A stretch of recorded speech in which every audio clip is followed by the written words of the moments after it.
पवित्र श्रीमद् भागवत गीता, पवित्र चारों वेद, पवित्र कुरान शरीफ, पवित्र बाइबल, पवित्र गुरु ग्रंथ साहिब, पवित्र कबीर साहिब की वाणी में छुपे हुए गूढ़ रहस्य अर्थात तत्व को जानने के लिए कृपया अवश्य सुनिए जगत गुरु तत्वदर्शी संत रामपाल जी महाराज के मंगल प्रवचन। परम पिता परमात्मा पूर्ण ब्रह्म सारी सृष्टि के रचनार ये कबीर साहिब जी हैं। कबीर परमात्मा है जो काशी के अंदर,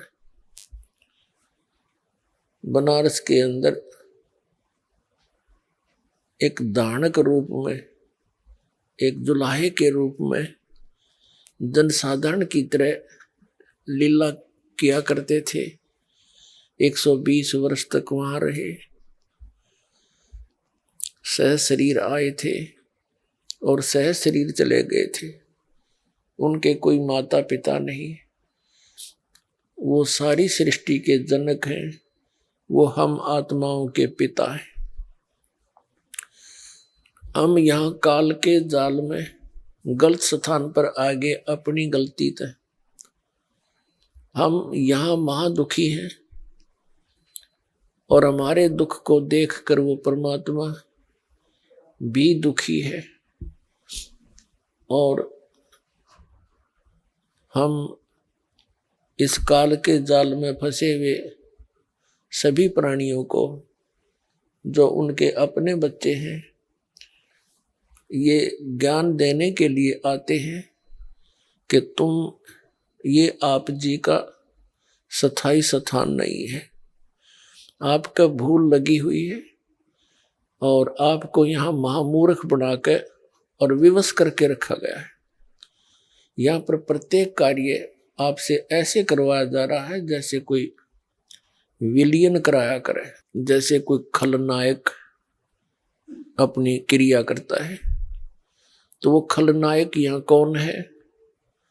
वो काल है, ब्रह्म है, उसका नाम, उसको ब्रह्म भी कहते हैं, उसको ज्योत स्वरूपी निरंजन भी कहते हैं।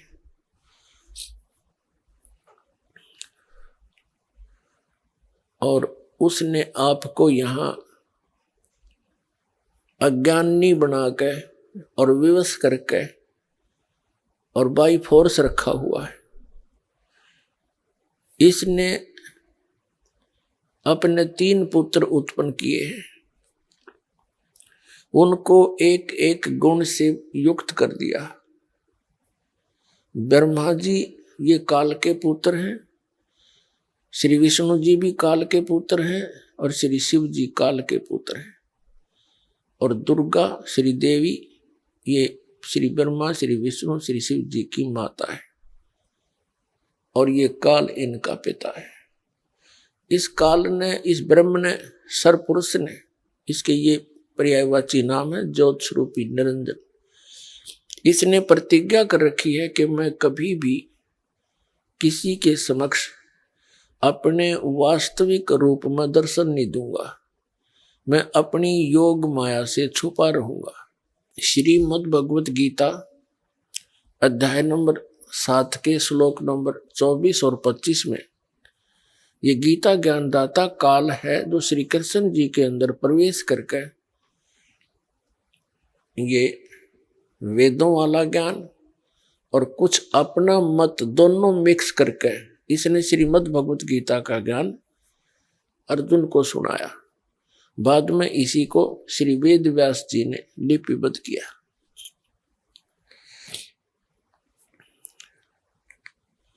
उसमें इसने कहा है कि ये मूर्ख जन समुदाय मुझ अव्यक्त को, माम अव्यक्तम व्यक्तिम आपनम मनन्ते अबुझा, ये मुझ अव्यक्त को ये व्यक्ति रूप में आया हुआ श्री कृष्ण मान रहे हैं। मैं कृष्ण नहीं हूं, क्योंकि मैं अपनी योग माया से छुपा रहता हूं, मैं कभी किसी के समक्ष नहीं आता। ये मेरा अटल अनुत्तम विधान है, घटिया। और जिस कारण से ये श्री ब्रह्मा जी, श्री विष्णु जी, श्री शिव जी को भी अपने पिता का ज्ञान नहीं। कौन है हमारा पिता?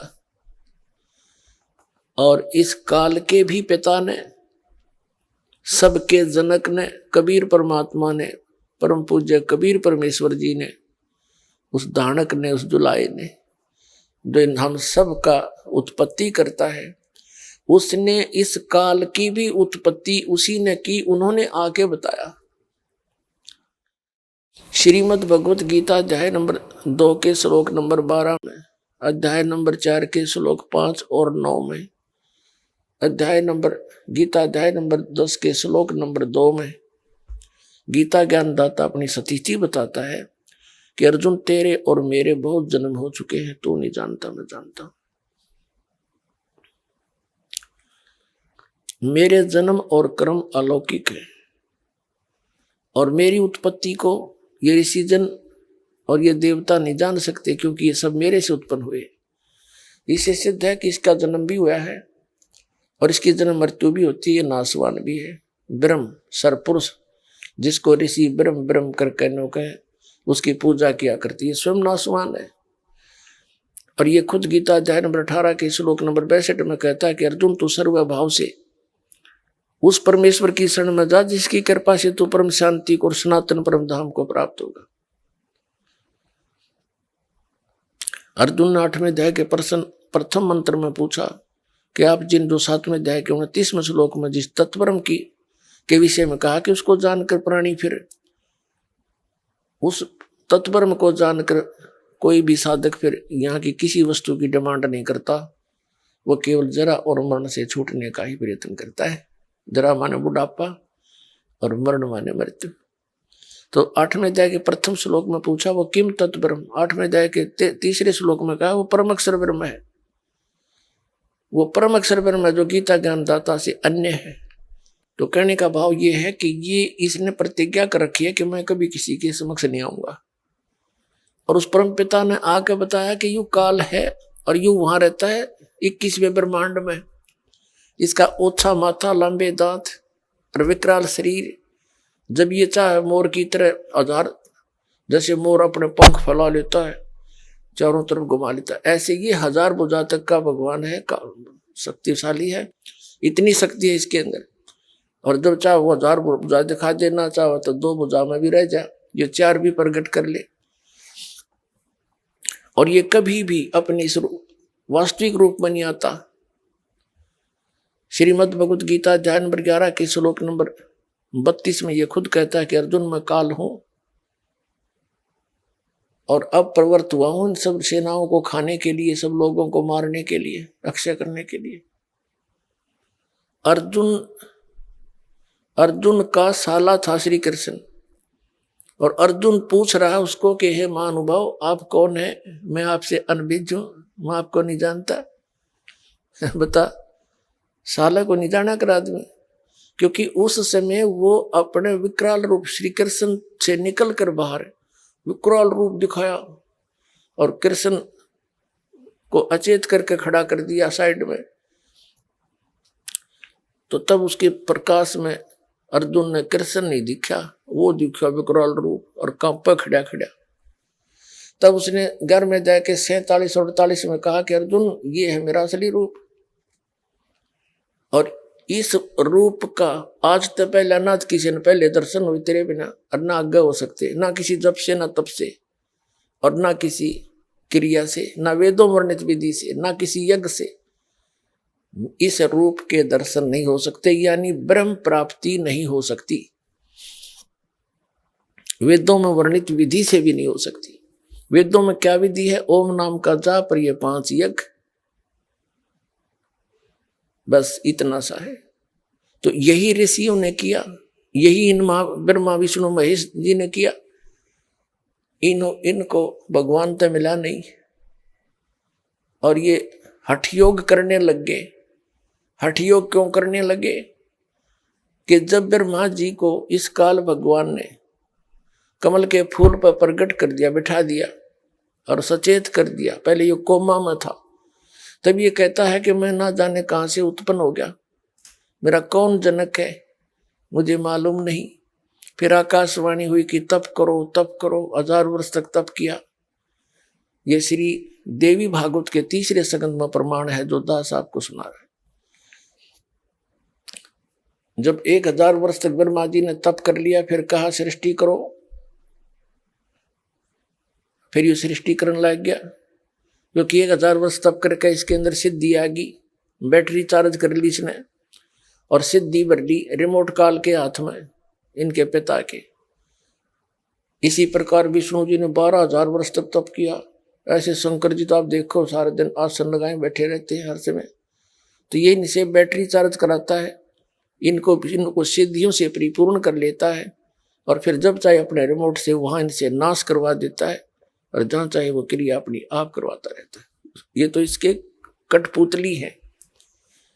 और इन्होंने ध्यान लगा लगा कर हठियों करके देख लिया, सिद्धियां आ गई। और शरीर के अंदर इन्होंने क्या देखा? प्रकाश देखा। तो प्रकाश भगवान है कोई? कैसा मूर्ख बना रखा था आज तक हमारे को। ये राधा स्वामी पंथ, जय गुरुदेव पंथ, ये सच्चा सौदा सिरसा और जगमाल वाली पंथ, निरंकारी पंथ, ये तो सहज। तो ये क्या बताते हैं? सब एक जैसी क्रिया मिलती जुलती, कान बंद करके, आंख बंद करके, प्राण क्रिया करके, अंदर प्रकाश देखो, धुन सुनो। ये पिंड और एक ब्रह्मांड का जो कुछ भी क्रिया है पिंड यानी शरीर में आप देख सकते हो, सुन सकते हो। जो कुछ भी शरीर में सुनते हो और देखते हो ये काल व्यवस्था है उस सतलोक की, इसमें कोई वस्तु नहीं है। हाँ, इसने काल ने नकली सतलोक, अलखलोक, अगमलोक, अनामी लोक, अकलोक, ब्रह्मलोक के अंदर नकली बनवा रखे हैं और उन पर स्पेशल उस सतलोक जैसी ही रचना करा रखी है। तो यहां मूर्ख बनाने के लिए इसने ऐसा कर रखा है। तो कहने का भाव ये है कि ये प्रकाश जो शरीर में देखते हैं ये बॉडी आत्माएं, ये क्या है? जैसे सूर्य का प्रकाश, रोशनी किसी तालाब में के जल पर गिर रही है और वहां से रिफ्लेक्ट होकर नजदीक किसी का मकान है, कमरा है, उस कमरे की झांकी में के, खिड़की में के जाके और छत पर प्रतिबिंब बना हुआ है। अब कोई व्यक्ति कह रहा है कि मैंने प्रकाश देखा और फिर कहता है कि सूर्य तो निराकार है, वो दिखता ही नहीं। तो प्रकाश खाक देखा, प्रकाश किसका था? टट्टू का। जो तुमने प्रकाश देखा वो परमात्मा, उस सूर्य का प्रकाश था, रिफ्लेक्ट होकर जा रहा था, उसमें उसका कोई आकार विशेष नहीं था, उस सूर्य जैसा आकार नहीं था उसका, उस खिड़की जैसा आकार हो गया। तो जैसे परमात्मा का लोक सतलोक भी सौ प्रकाशित है, वह पृथ्वी है एक। जैसे यहां पत्थर के पहाड़ है, वहां हीरों के पहाड़ है, ऐसी पृथ्वी जैसी ये है, वो चमकीली मिट्टी है और इससे अधिक उपजाऊ है, वो सुंदर है, डस्ट रहित है। तो वहां सतलोक भी सौ प्रकाशित और परमात्मा, कबीर परमात्मा, सतपुरुष, उसका एक रोमकूप में इतना प्रकाश है, करोड़ सूर्य करोड़ चंद्रमा मिला दे वो भी फीकी पड़े। तो वो प्रकाश उस, और वहां से ये जो हम रहते हैं ये लोक काल के 21 ब्रह्मांड 16 शंख कोश की दूरी पर है। 16 शंख कोश, एक कोश लगभग 3 किलोमीटर का होता है, यानी 48 शंख किलोमीटर, समझ लो किलोमीटर। शंख, नील, पद्म, शंख। और वहां से ये प्रकाश, परमात्मा का प्रकाश इन ब्रह्मांडों में गिरता है, वहां से रिफ्लेक्ट होकर प्रत्येक अलग अलग ब्रह्मांडों में जाता है और वही प्रकाश फिर बॉडी में दिखाई देता है। जैसे कमरे के अंदर सूर्य का प्रकाश जल से रिफ्लेक्ट होकर दिखता है, ये नयू प्रकाश भगवान मान लिया। परमात्मा तो अन्य है जिसका वो प्रकाश है। तो ऐसे ये तत्व ज्ञानहीन प्राणियों ने अपना नाश किया।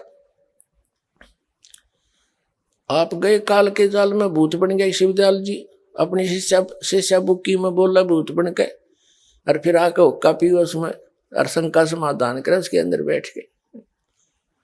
ये मोक्ष प्राप्त प्राणी के लक्षण है। और ये बुद्धि, ऐसे बुद्धिमान व्यक्ति भी गुग्गू बड़े बैठे उड़े, गुरु जी मान कर, परम धनी मान कर उनको। तो जब तक ना पता था को बताने वाला नहीं था तब तक तो चलो भाई 100 गलती बने इंसान पे। अरदास ने 15 साल हो गए रुके मारते ने, आवाज लगाते ने, भाई तुम्हारा जीवन नाश हो रहा है, वहां भक्ति नहीं है। यदि उनके पास सत साधना होती तो दास ने ये अलग से सांग जोड़ने की क्या जरूरत थी? क्या मुझे रोटी नहीं मिल रही थी?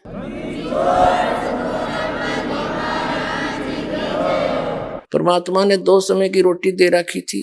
जूनियर इंजीनियर की पोस्ट थी, सिविल इंजीनियर की, टाइम पर बढ़िया रोटी मिल रही थी, भगवान का नाम मिल गया था, दिन रात चिंतन करता था। परमात्मा ने दया बख्शी, गुरुदेव ने आदेश दे दिया, बेटा अब तू दीक्षा दिया कर। उसके बाद फिर जीवन बदल गया। नौकरी भी छोड़नी पड़गी बीच में ही, 18 वर्ष की सर्विस करके। बहुत से भक्त कह रहे थे साथी कि 2 साल और कर ले सर्विस, पेंशन बन जाएगी, 20 वर्ष के बाद पेंशन बन जाती है। अब नहीं, 2 साल तो बहुत ज्यादा है, 2 मिनट भी ना डटा जाता।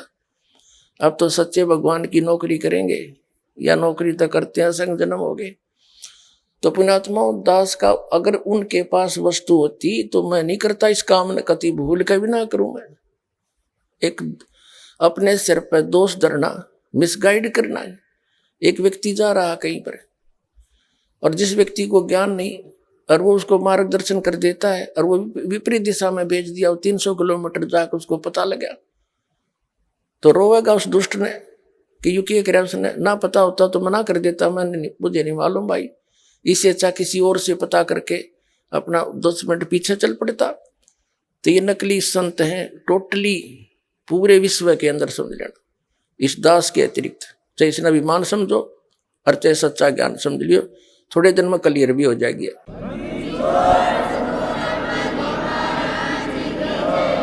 तो पुण्यात्माओं, सतलोक के अंदर परमात्मा सह शरीर है, उसका नाम कबीर है। कल रात्रि के सत्संग में आप जी को सर्व सदग्रंथों से रूबरू कराया और कितना निर्णायक ज्ञान प्रत्येक सदग्रंथ में है। लेकिन संत ही यानी अपने सिलेबस की किताबों को, बुक्स को टीचर ही जाना करता है, फिर विद्यार्थियों को पढ़ाता है। जब टीचर ही नहीं समझ पाए हमारे सदग्रंथों को, तो उन्हें गलत पढ़ा दिया, ज्ञान गलत दे दिया। तो यानी श्रद्धालु तो एक विद्यार्थी होते हैं और टीचर की प्रत्येक बात पर वो विश्वास किया करते हैं। तो कबीर साहब कहते हैं, गुरुआ गांव बिगाड़े संतो, गुरुआ गांव बिगाड़े, ऐसे कर्म जीव कला दिए, ईब जड़े ना जाड़े। ते नकली संतों ने बैठा दिया, अपना भी जीवन नाश कर दिया। और दास बार बार कहता है, इनके बारे में सरेआम कह दिया, सीडी बना कर भेज दी, पुस्तक छाप दी, और ये टेलीविजन के माध्यम से इंटरनेशनल स्तर के टीवी इन पर चलन लग रहा है। 5 साल 4 साल थे। मैं इनसे कह रहा हूं, अगर मैं गलत कह रहा हूं एक तो शब्द बता दो तुम, कि तनया गलत बोल दी और थारी सारी गलती बताऊं मैं। फिर बिना शर्माती इन लोगों ने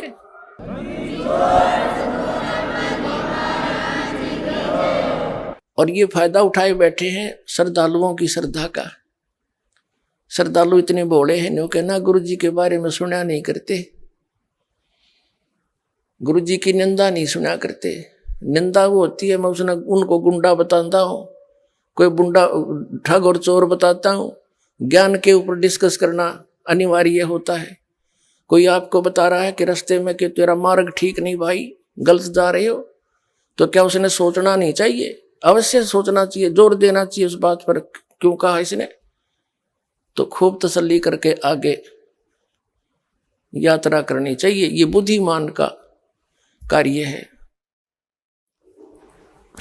तो पुण्यात्माओं,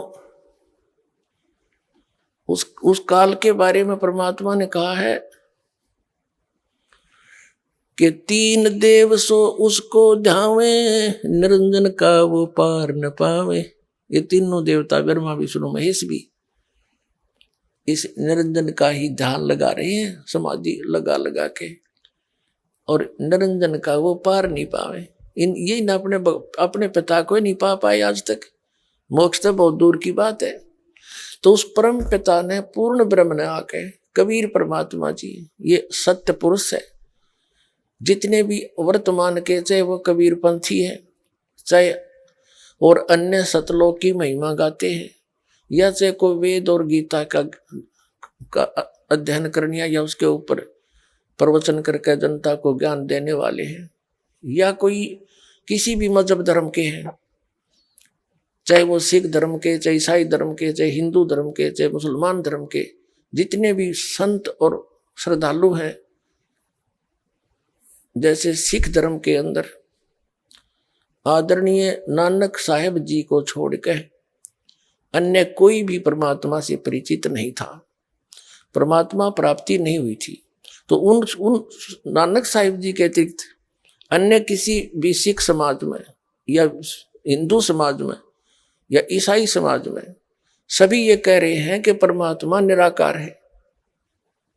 हर वेद शास्त्र सदग्रंथ ये स्पष्ट कर रहे हैं कि वो तो शरीर है, वो मनुष्य दृश्य, उसका नाम कबीर है। अपने आत्माओं, कल थोड़ा सा एक प्रसंग रह गया था, क्योंकि पवित्र वेदों में आपको प्रमाणित कर दिया था कि परमात्मा मनुष्य दृश्य शरीर है, वहां से गति करके आता है और अच्छी आत्मा को मिलता है। तो किन किन को मिले? आदरणीय धर्मदास साहिब जी को, आदरणीय मुल्कदास साहिब जी को, आदरणीय दादू साहिब जी को, आदरणीय नानक साहिब जी को, आदरणीय गरीबदास साहिब जी को गांव छुड़ानी जिला जज्जर वाले को, आदरणीय घीसा दास साहिब जी को गांव खेखड़ा जिला मेरठ उत्तर प्रदेश वाले को। इनको जो परमात्मा मिले और सतलोक लेकर गए, फिर इनको वापस छोड़ा, अपने से परिचित कराया। 3 महापुरुषों की तो दास को जानकारी है, और भी बहुत सौ को मिले होंगे जो हमारे प्रकाश में नहीं आए। तो कहने का भाव यह है कि इन महापुरुषों ने आंखों देखकर बताया परमात्मा से शरीर है, और वो सतलोक में रहता, उसका नाम कबीर है। अब कल जो प्रसंग रह गया था थोड़ा सा, गुरु ग्रंथ साहिब के अंदर आपको दिखाते हैं। गुरु ग्रंथ साहिब के अंदर लिखा है वो परमात्मा साकार है और मनुष्य दृश्य, उसका सारे अंगों का वर्णन किया हुआ दिखाते हैं। आदरणीय नानक साहिब जी को परमात्मा जिंदा महात्मा के रूप में मिले थे कबीर जी, और बेई नदी पे वो स्नान करने प्रतिदिन जाया करते थे। वहाँ उनकी भेंट हुई, फिर उनको वहाँ से दरिया में डुबकी लगवा कर परमात्मा अंतर ध्यान कर दिया। लोगों ने सोचा डूब गए, और उनको एकांत स्थान में ले जाकर उनका शरीर सुरक्षित रख दिया, और उस आत्मा, प्यारी आत्मा को ऊपर के सब ब्रह्मांडों की जानकारी रूबरू कराया वहाँ के सब लोगों से। सतलोक में परमात्मा को देखा कबीर जी को, असंख्य ब्रह्मांड के सिंहासन पर वही जिंदा महात्मा जो नीचे से गया था, वही सारी सृष्टि का करता है। और फिर परमात्मा कबीर जी ने कहा था कि मैं काशी बनारस में रहता हूँ, कबीर मेरा नाम है, जुलाहा मेरा धानक मेरा काम है, और सतनाम दूंगा, वहां आ जाना। तब नानक साहिब जी तीसरे दिन वापस छोड़ दिया परमात्मा कबीर जी ने, सतपुरुष ने, अमर पुरुष ने, सतल पुरुष ने सारा दिखाकर। तो नानक साहिब जी नौकरी करते थे मोदी खाने में, सुल्तानपुर के अंदर नवाब के यहाँ। वह नौकरी त्याग दी परमात्मा प्राप्ति के लिए। पहली उदासी बनारस की करी उन्होंने। काशी में जाकर पता किया तो देखा कभी परमात्मा एक जुलाहे के का कार्य कर रहे, बैठे बैठे खड्डी में अपने झोपड़ी में। नानक साहिब जी ने देखा कि तो वो ही है परमात्मा जो सतलोक में देखा था मैंने, जैसे धर्मदास जी को ने देखा। तो क्या कहते हैं, आंखों में पानी भर के पुण्यात्मा आज तो हम मजहबी बन गए, अपने अपने धर्म ने बस फाइनल मान रहे, चाहे वो हमारे समझ में आया ना आया। तो वो उससे जिन्होंने भगवान की इच्छा थी उन्होंने धर्म नहीं बनाए, उन्होंने धार्मिकता बढ़ाई थी। आज किसी धर्म में देख ले, धार्मिकता का नाम नहीं, और धर्म में दृढ़ हिंदू मांस खावे और शराब पीवे, ओका पाड़े, अधिकतर बहुत ज्यादा मुसलमान मांस खावे, और जो है ना और को किसी चीज की टाल नहीं है, सभी के। और सिख धर्म में मांस खावे और शराब पीवे। क्या उन महापुरुषों ने यही शिक्षा दे रखी है? गुरु ग्रंथ साहिब में है कहीं ऐसा प्रमाण? तो ये कहाँ से बिजली गिरी? तो हमने उस महापुरुषों के दिए गाइडलाइन को समझना चाहिए। हम एक पिता की संतान है, जीव हमारी जाति है, मानव धर्म हमारा, हिंदू मुस्लिम सिख ईसाई को धर्म नहीं है न्यारा। तो इस प्रकार हमने पुनः सोचना पड़ेगा। तो नानक साहिब जी ने देखा वहां जिनको भगवान की तरफ थी, आंखों में आंसू भर के कहते फाई सूरत मुल्क की देश, ए ठगवाड़ा ठगी तेज, खरा सियाणा बहुता भार, ये दानक रूप रहा करता है। अब आपको थोड़ा शब्द सुनाते पूरा का पूरा। एक स्वान दुई स्वानी, एक मन रूपी कुत्ता और इच्छा और तृष्णा आशा रूपी ये कुतिया, एक स्वान दुई स्वानी नाल बलके भोकाई सदा बियाल। ये है पृष्ठ नंबर 24 है गुरु ग्रंथ साहिब का। गुरु ग्रंथ साहिब के 24 नंबर पृष्ठ पर ये शब्द अंकित है जो दास ने एक पुस्तक से लिखा हुआ है। एक स्वान दुई स्वानी नाल बलके भौकाई सदा बियाल, और कूड़ छुरा मुठा मुर्दार, ये धानक रूप रहा करता है।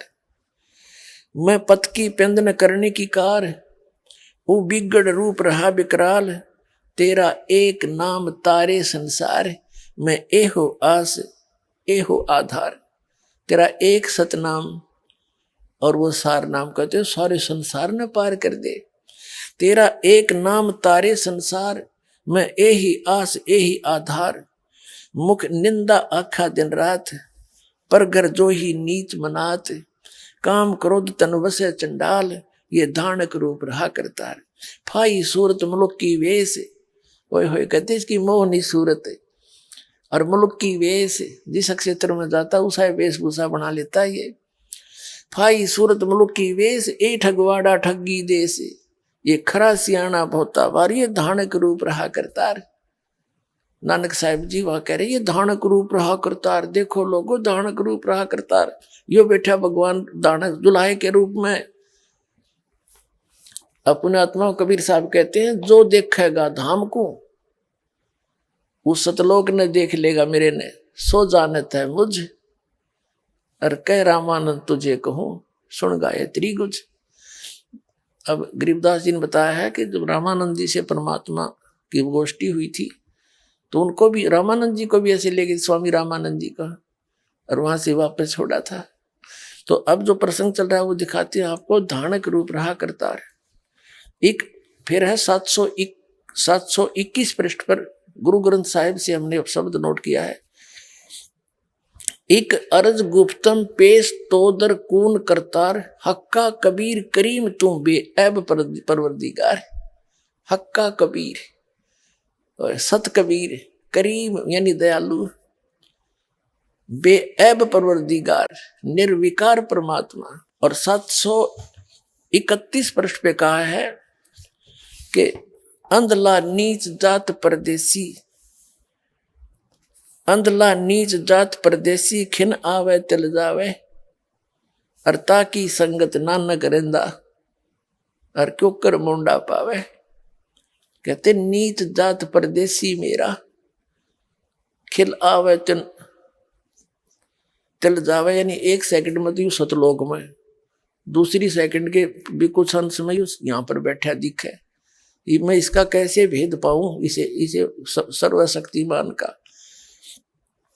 अंधला नीच जात परदेसी मेरा, परदेसी खिन आवे तिल जावे, अरता की संगत नानक रेंदा, कैसे मुंडा पावे। एंड इसके एंड को कैसे ढूंढाऊं मैं, इसके अंत को। ये तो अमित ओजा है, अमित इसकी पावर है।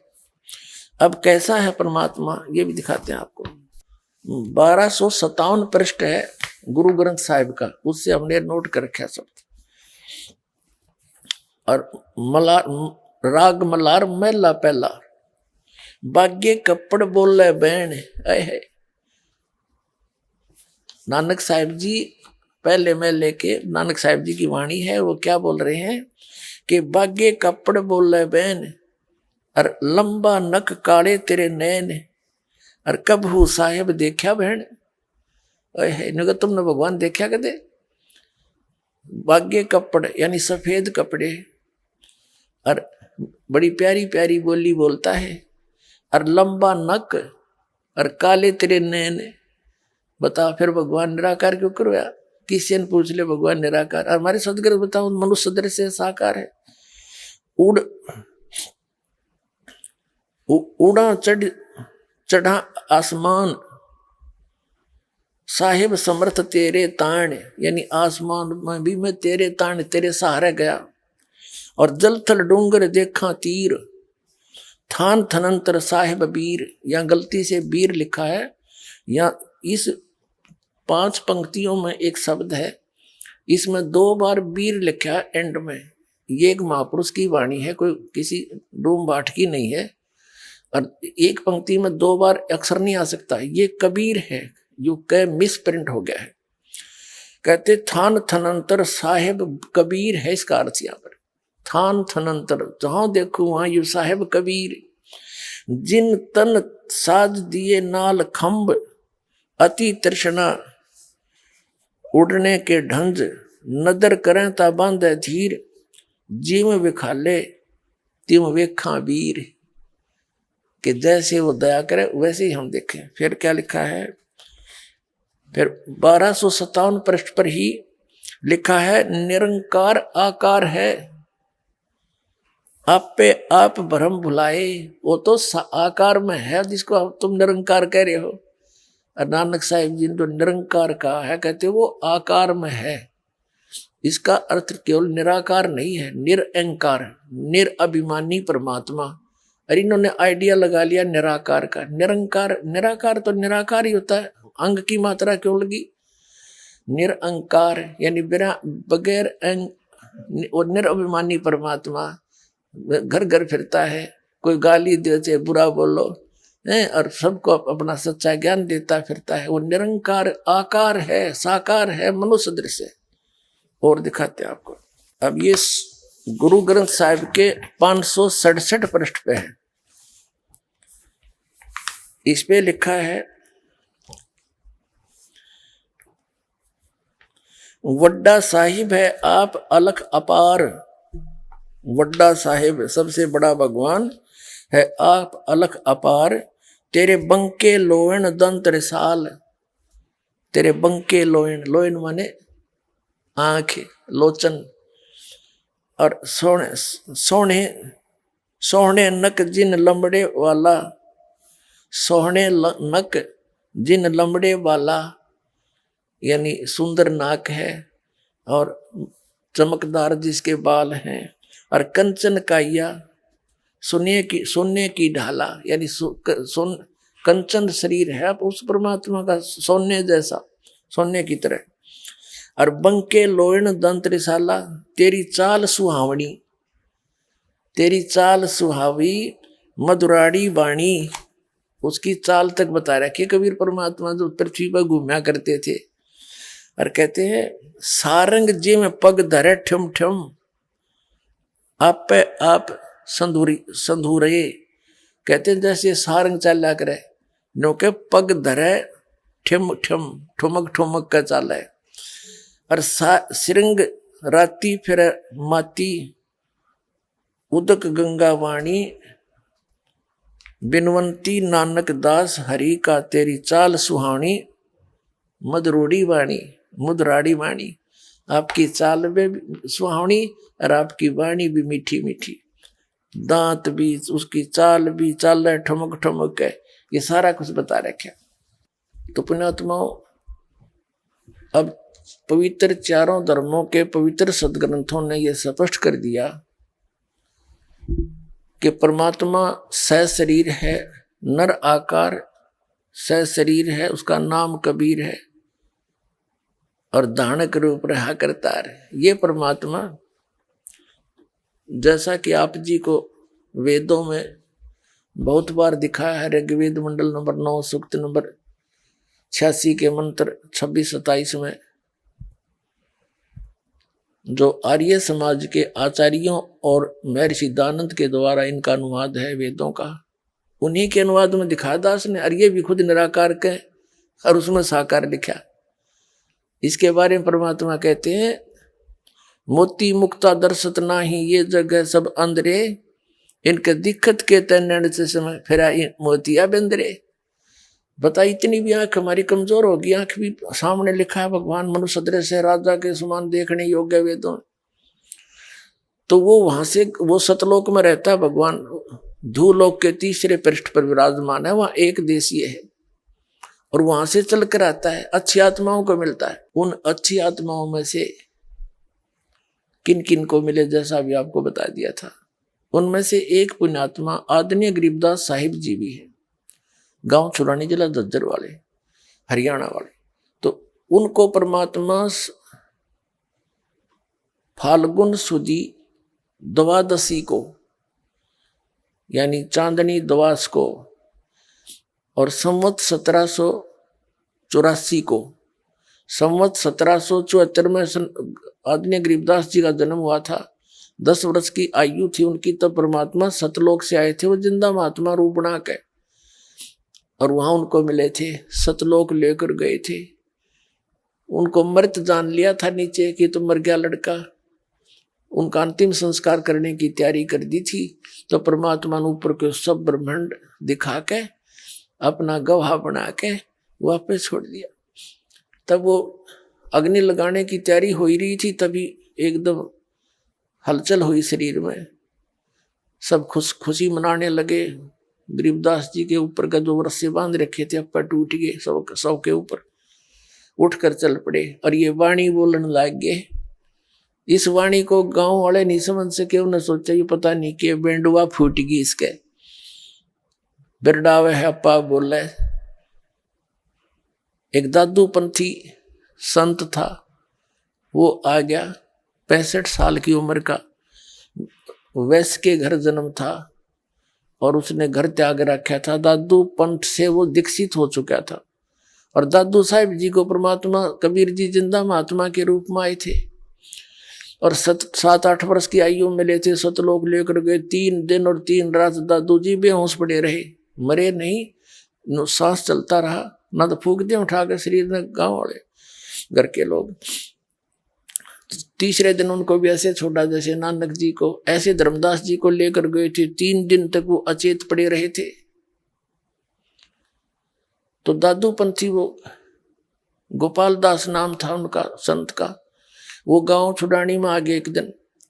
वहां उसका कोई शिष्य था, उस शिष्य ने जिक्र कर दिया कि महाराज जी हमारे एक भांजा है। गरीबदास जी गांव छुडानी के भांजे थे और वहीं उनका जन्म हुआ था, क्योंकि इनके पिताजी घर जमाई रहा करते थे छुडानी गांव में। गरीबदास जी के पिताजी का मूल गांव करोथा था, जहाँ इस दास का आश्रम था, जो इन दुष्ट लोगों ने अपने अज्ञान को छुपाने के लिए और वो क्रोथा कांड कर दिया था। चलो उस विषय को तो हम भूल चुके हैं। अब वहां था उनका गांव, वो वहां रहा करते थे। तो कहने का भाव ये है कि उस गांव वाले व्यक्ति ने, और उधर से क्या हुआ था, जब गरीबदास जी को कबीर परमात्मा मिले थे, खेतों में गऊ चरा रहे थे ये गरीबदास जी, बहुत बड़ा, इन गरीबदास जी का बहुत के नाना जी का बहुत बड़ी जमीन थी, जाट थे ये, जाति से किसान थे, बहुत घनी जमीन थी, 1400 एकड़, और वहां गौवें 150 के करीब रखा करते। कुछ गरीबदास जी भी पाली, स्वयं भी गए हुए थे, और नौकर भी पाली, और भी दूसरे गांव वाले भी वहीं चराया करते इनके खेतों में गौवों को। तो गरीब कबीर परमात्मा सतलोक से जिंदा महात्मा के रूप में आए थे।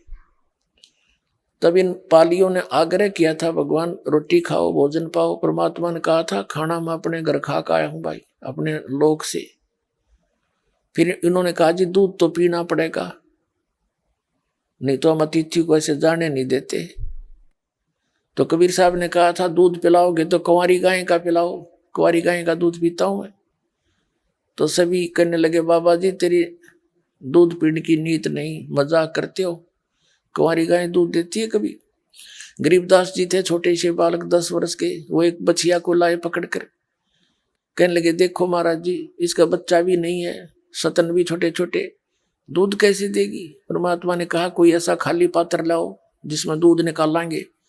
वहाँ एक मिट्टी का बर्तन था छोटा सा, 5-7 किलो जल आ जा उसमें, तो दूध आ जा। वो लिया गरीबदास जी ठा गए, दूध के रखा हुआ था। परमात्मा ने कहा ले इसके सतन का नीचे कर।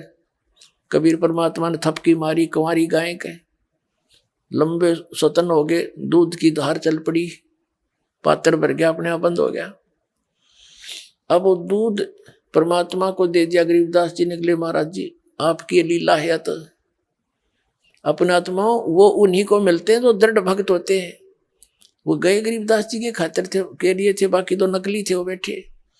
परमात्मा ने दूध पिया, मुंह लगा के शेष उनको छोड़ दिया। ले भाई तुम पी लो बच्चों, अमृत है ये। जो और पाली थे 5, 7, 10 बड़ी उम्र के, कुछ 20 वर्ष का, कोई 30 का, कोई 40 और 50, 60 का, वो कहने हम ना पीवा जादू तंत्र का दूध और पाप का दूध, कुंवारी गां का हम कदे भी ना पीवे। और तेरी जात का भी रहना तो किस जाति का है। वो तो उठकर चले गए। गरीबदास जी कहने लगे जिस दास को दो महाराज आपका दूध, कद कद मिला आपका जूठा अमृत।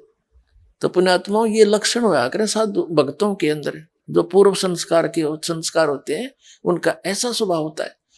और ये जितने नकली संतां के चले गए फंसे पड़े हैं, ये सारे इसे पुण्यात्मा थे, श्रद्धालु होकर बैठ गए, उसका दुरुपयोग करके उन्हें बैठा दिया उनका जीवन, ना कोई भक्ति। तो इस प्रकार उन्होंने उनका नाश किया। और इस श्रद्धा से कबीर साहब ने उस प्यारी आत्मा श्रद्धालु को आबाद किया सच्ची भक्ति बता के। तो गरीबदास जी ने पिया दूध, पी के फिर परमात्मा ने उनको ज्ञान सुनाया। उसको उनकी इच्छा, इतनी प्रबल इच्छा होगी कि महाराज एक बार वो लोग दिखा दो बने। वो दिखाना ही था उनको, तो गवाह बनाना था कलयुग में आपके लिए कि हु इज गॉड। ये सिद्ध करने के लिए कोई गवाह चाहिए। खुद तो यहाँ भटकते ही रहे, हमने कभी नहीं उनको पहचाना। तो गवाही बताया करते हैं कि ये है भगवान। तो वो सतलोक लेकर गए, सारा कुछ दिखा कर वापस छोड़ दिया। उसके बाद वो ये वाणी बोलते रहे। गांव वाले ने सोचा ये पागल हो गया, उसको बावड़िया कहने लग गए, पागल। अब उस व्यक्ति ने, दादू पंथी गोपाल दास के शेष छुड़ानी के व्यक्ति ने कहा महाराज एक लड़की का लड़का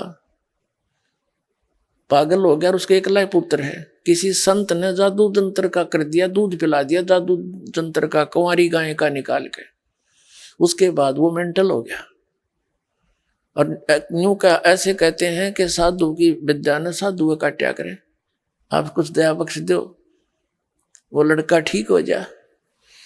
उस गोपाल दास ने कहा कि लाओ बुला के, मैं कर दूंगा। जाड़े जुड़े थोड़े बहुत ये जाने करें संत पंथ से।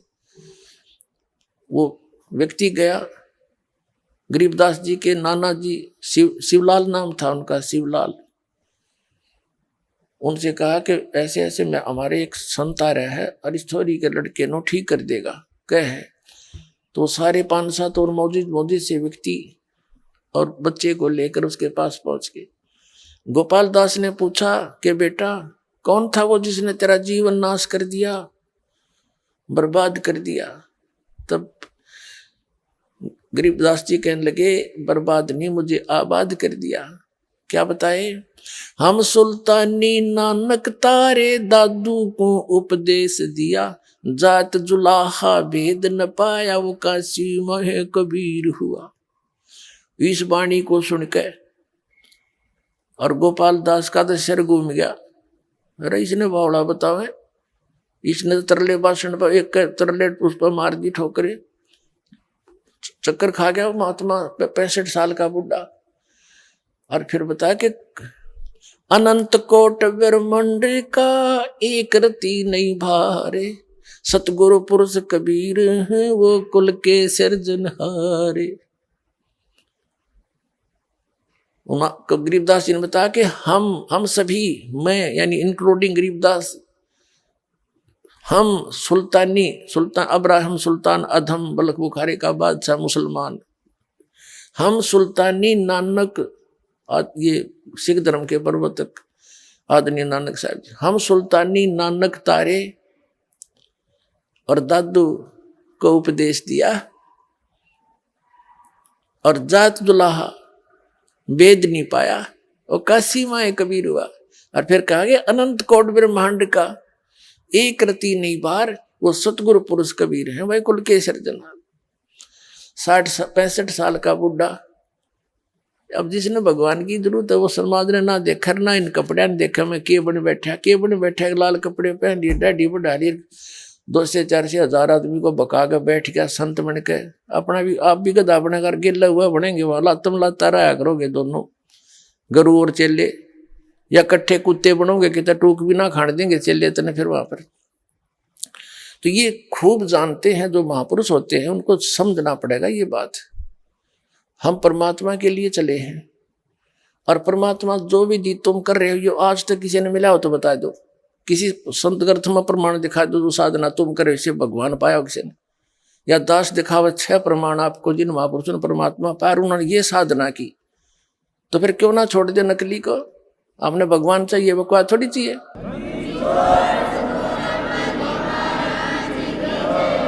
तो वो 65 साल का बुढ़ा वृद्ध व्यक्ति गोपाल दास, उसके तक कलेजा हिल गया। अरे तो भगवान तो मिलका रहे, नो क्या आग्रह तू के राम तो मिलका रहा है। वो तो राम तो मिलका रहे थे, गरीबदास जी, आदरणीय गरीबदास साहिब जी, आदरणीय नानक साहिब जी, आदरणीय दादू साहिब जी, आदरणीय धर्मदास साहिब जी, आदरणीय घीसा दास साहिब जी, आदरणीय मुलुकदास साहिब जी, ये तो राम तो मिलका रहे थे। राम से मिलका कर जो आंखों देखा लिखा उनकी अमृतवाणी में। आइए अब हम उन श्रद्धालुओं के अनुभव जानते हैं जो जगत गुरु तत्वदर्शी संत रामपाल जी महाराज जी से दीक्षा प्राप्त कर चुके हैं तथा उनके द्वारा बताए गए भक्ति मार्ग पर चल रहे हैं। नमस्कार जी। नमस्ते जी। क्या नाम है जी आपका? जी मेरा नाम सुनीता बलारा है। बहन जी कहाँ से हैं आप? वैसे तो हम हरियाणा रोहतक से रहने वाले हैं, पर 20 साल से मैं दिल्ली पालम में रह रही हूँ। संत रामपाल जी महाराज से नाम दीक्षा आपने कब ली? जी मैंने संत रामपाल जी महाराज जी से नाम दीक्षा अक्टूबर 2005 में ली। संत रामपाल जी महाराज से नाम दीक्षा लेने से पहले आप क्या भक्ति साधनाएं करती थी? जी ये परंपरागत जैसे पूजा हैं, जैसे गांव में इनकी मान्यता थी वो करते थे, और 16 सोमवार का कभी व्रत कर लिया, कभी करवा चौथ का व्रत रख लिया, कभी जन्माष्टमी का रख लिया, बस यही थोड़ी बहुत भक्ति करते थे। हाँ।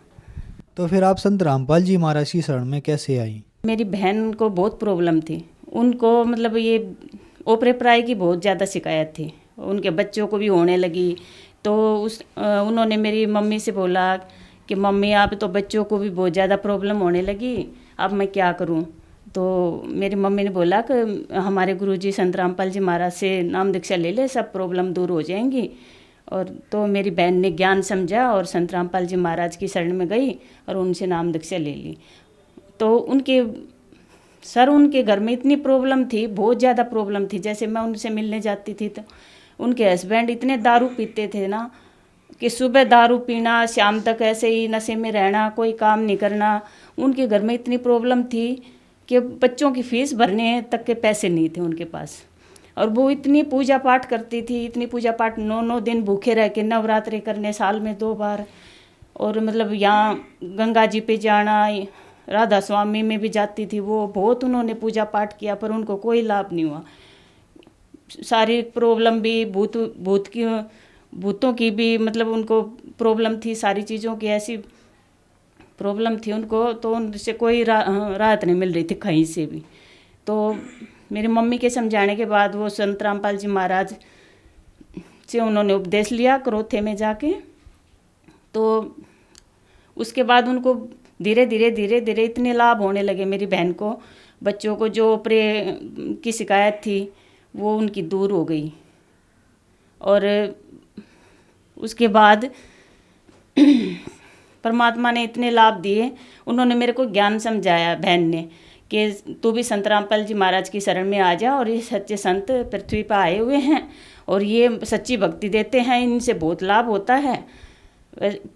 तो उन्होंने मेरे को ज्ञान समझाया थोड़ा बहुत, और मैं फिर उनसे नाम उपदेश लेने के लिए क्रोथाश्रम चली गई। तो मैंने संत रामपाल जी महाराज जी से नाम उपदेश लिया और भक्ति करने लगी। संत रामपाल जी महाराज से नाम दीक्षा लेने के बाद क्या आपको भी लाभ प्राप्त हुए? जी मुझे बहुत लाभ प्राप्त हुए। जैसे मेरे हस्बैंड एयरफोर्स में नौकरी करते थे, तो जैसे पूना नासिक में ऐसा मौसम था कि वहाँ से मुझे मौसम सूट नहीं हुआ, तो वहाँ से मेरे को ये अस्थमे की प्रॉब्लम हो गई। तो हम दिल्ली में पोस्टिंग आ गई, तो दिल्ली में 5-6 साल तक मुझे ऐसी अस्थमा की प्रॉब्लम रही कि मैं बहुत ज़्यादा दुखी हो गई। कई डॉक्टरों से दवाई ली, इलाज कराया, पर कोई आराम नहीं हुआ। तो जैसे ही मैंने संत रामपाल जी महाराज से उपदेश लिया, 10-15 दिन के अंदर मुझे ये नहीं पता मेरी बीमारी कहाँ चली गई। उसके बाद परमात्मा ने मुझे दर्शन दिए सपने में। जैसे मैं क्रोथा आश्रम में सत्संग सुनने के लिए गई हूँ और मेरी गुड़िया है छोटी सी, वो इधर उधर भाग रही है, तो मैं उसको पकड़ने के लिए उसके पीछे पीछे भाग रही हूँ, जब तक गुरुजी दर्शन दे के वापस चले जाते हैं। तो मुझे बहुत दुख होता है कि गुरुजी चले गए और मुझे आशीर्वाद नहीं मिला। उसके बाद गुरुजी दोबारा वापस आते हैं और कहते हैं, बेटी तेरे को आशीर्वाद नहीं मिला, ला तेरे को आशीर्वाद देता हूँ। तो गुरुजी ने ऐसे आशीर्वाद किया ना, ऐसे आशीर्वाद दिया, मुझे इतनी शांति हुई भगत जी, मैं वर्णन नहीं कर सकती उसको। जैसे गुरुजियों के आशीर्वाद से ऐसे चक्कर सा आया, इतनी शांति मिली मुझे, मैं बता नहीं सकती। संत रामपाल जी महाराज जी उपदेश लिया हमने। नजफगढ़ में एक प्लॉट लिया 4 लाख रुपए का, तो उसको हमने सेल किया, तो 35 लाख का वो प्लॉट हमने बेचा। परमात्मा ने इतनी दया करी, उसमें 30-31 लाख रुपए हमें प्रॉफिट हुआ। उसके बाद लाभ तो इतने हुए हैं सर, मैं गिना नहीं सकती। बवासीर की प्रॉब्लम होगी, 3-4 दिन तक मैं ऐसी रही, थोड़ी। फिर मैं अपने हस्बैंड को कहने लगी कि अब तो मुझे डॉक्टर के पास जाना ही पड़ेगा। तो ऐसे मैं शाम को गुरुजी से प्रार्थना की, गुरुजी आप ही ठीक कर सकते हो, आप इतने बड़े डॉक्टर हो, इतनी बड़ी बड़ी बीमारी दुनिया की ठीक कर रखे, मेरी 6-7 साल से जो अस्थमा की प्रॉब्लम थी वो ठीक कर दी, आप ही कर सकते हो, मैं डॉक्टरों के पास नहीं जाना चाहती। तो सर मैं सुबह उठी तो मुझे बहुत राहत मिली। तो मेरे हस्बैंड बोले आपको तो हॉस्पिटल चलना था, तो मैं बोली नहीं मुझे आराम है। 2-3 दिन में सर मेरे को इतना आराम मिल गया, मुझे नहीं पता वो मेरी बीमारी कहाँ चली गई। उसके बाद मुझे पथरी की प्रॉब्लम हुई 2016 में, तो अल्ट्रासाउंड कराया, डॉक्टरों को बताया, अल्ट्रासाउंड कराया। अल्ट्रासाउंड में पथरी, पेशाब की नाली में पथरी आई 2-2। डॉक्टर बोले इलाज कराना पड़ेगा आपको, काफ़ी दवाई खानी पड़ेगी। तो मैंने संत रामपाल जी महाराज जिसे नाम उपदेश लेने के बाद ये सोच लिया कि दवाई कोई काम नहीं करेंगी, परमात्मा ने जो मंत्र दिए हैं उन्हीं से हमें लाभ होगा। उनकी भक्ति करते रहे और मुझे नहीं पता, वो थोड़े दिन में मुझे आज तक मुझे वो प्रॉब्लम मेरी कहाँ चली गई मुझे नहीं पता। तो सर इतने लाभ हुए हैं परमात्मा की दया से, हम गिना नहीं सकते। और जैसे मैंने नाम उपदेश लिया उसके 4 महीने बाद ही जैसे मेरे को सतनाम गुरुजी देने जा रहे थे, तो भगत जियों को बोला छोटे बच्चे हैं, अपने हस्बैंड को बोला कि छोटे बच्चे हैं, मैं अकेली कैसे जाऊंगी, आप मेरे साथ चलो। तो उन्होंने नाम नहीं लिया था, तो मेरे साथ चले गए। तो मैं क्या देखती हूँ, सतगुरु रामपाल जी महाराज जहाँ मुझे दूसरा मंत्र सतनाम का दे रहे हैं, तो मेरे हस्बैंड दूसरी लाइन में पहले नाम के लिए लाइन में लगे हैं। तो मुझे बहुत खुशी हुई कि परमात्मा ने हस्बैंड को भी यहाँ से जोड़ दिया और हमारे परिवार में खुशियाँ ही खुशियाँ होगी। और मेरे जैसे गुड़िया थी, मेरी 10-11 साल की थी उस टाइम, तो उसके पैरों में ऐसी एलर्जी हो गई थी। मैंने कई डॉक्टरों को दवाई दी, जैसे सॉक्स पहनने के बाद, जूते पहनने के बाद तो सर उसके पैर ऐसे हो जाया करते, बिल्कुल लाल लाल जैसे खून टपकेगा। काफ़ी सारी दवाई दिलाने के बाद कोई आराम नहीं होता था उसको। तो एक दिन सत्संग में गए हुए थे, संत रामपाल जी महाराज आशीर्वाद देने आए, तो मैंने उनसे प्रार्थना की, गुरुजी मेरी लड़की है ये और इसको बहुत एलर्जी है, काफ़ी सारी दवाई दिला ली और कोई आराम नहीं है। तो गुरुजी बोले बेटा भक्ति करो सब ठीक हो जाएगा। तो थोड़ा सा आगे गए गुरुजी, फिर आए, बेटा लड़की को बोले लड़की तू गुड़िया टीवी बहुत देखती है, टीवी नहीं देखना आगे से। तो गुरुजी ऐसे कह के आशीर्वाद दे के चले गए। उस दिन 2-4 दिन के बाद सर वो बीमारी कहाँ चली गई हमें नहीं पता। उस दिन के बाद आज तक लड़की को कोई पैरों में एलर्जी नहीं है, कोई कुछ नहीं है, घर में इतनी शांति है।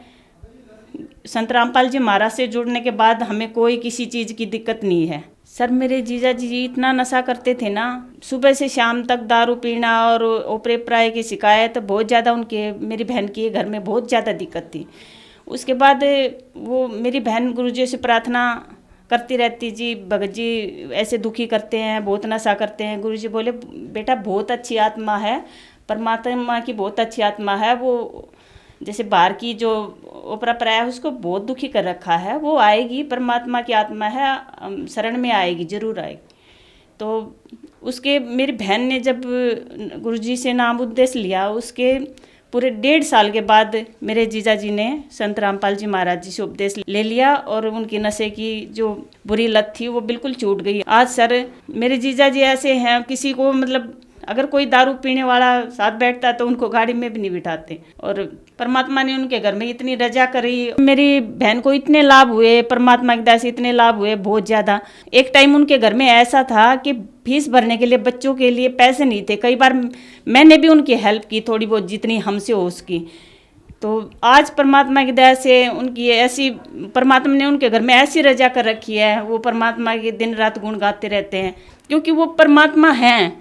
वो इतने लाभ दे सकते हैं जो कोई डॉक्टर कैंसर को ठीक नहीं कर सकता।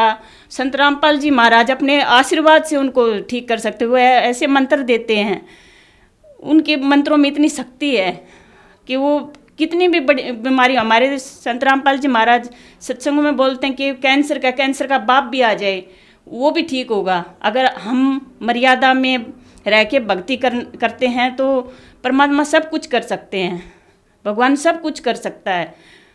तो उसके बाद मेरी बहन का बड़ा लड़का, उसको नौकरी मिली, वहाँ बेंगलोर में नौकरी करने लगा। उसके थोड़े दिन बाद वो ऑस्ट्रेलिया, कंपनी ने ऑस्ट्रेलिया भेज दिया।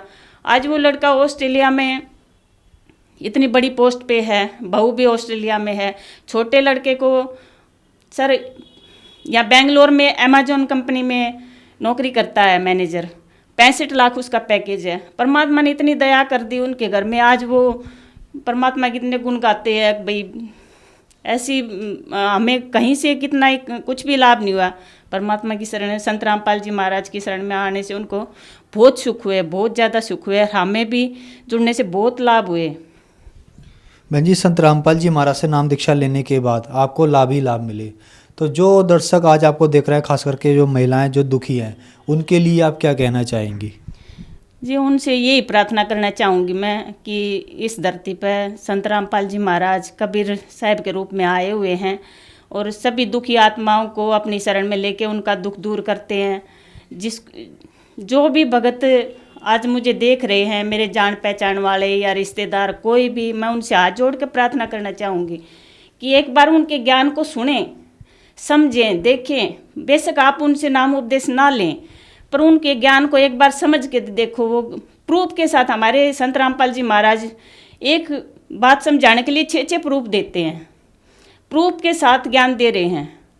और मैं तो सभी से यही प्रार्थना करना चाहूँगी कि एक बार संत रामपाल जी महाराज की शरण में आने से पहले उनका ज्ञान समझो, उनकी पुस्तकें पढ़ो।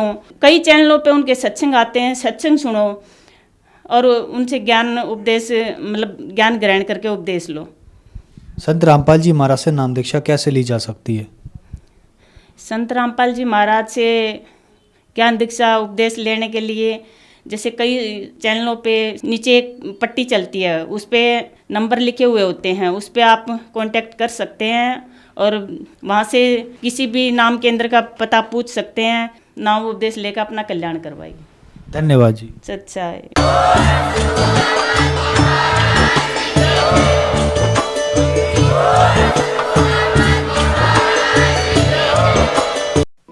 आप सुन रहे थे जगत गुरु तत्वदर्शी संत रामपाल जी महाराज के मंगल प्रवचन। अधिक जानकारी के लिए संपर्क करें